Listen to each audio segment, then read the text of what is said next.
সদ্য প্রয়াত হওয়া বিএনপির সাবেক চেয়ারপারসন বেগম খালেদা জিয়াকে কবরস্থ করা হয়েছে রাজধানীর বিজয় সরণি এলাকার জিয়া উদ্যানে।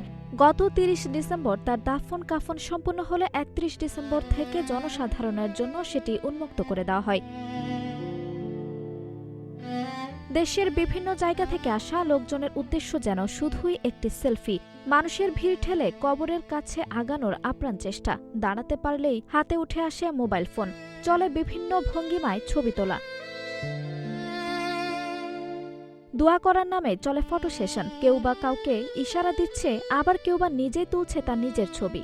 জীবন অবাক না করলে কে করবে? 28% মিল্ক ফ্যাটের অবাক করার সাথে ফ্রেশ মিল্ক পাউডার। জীবন অবাক করুক প্রতিদিন। আবার কেউ নিয়ে এসেছে সেলফি স্টিক।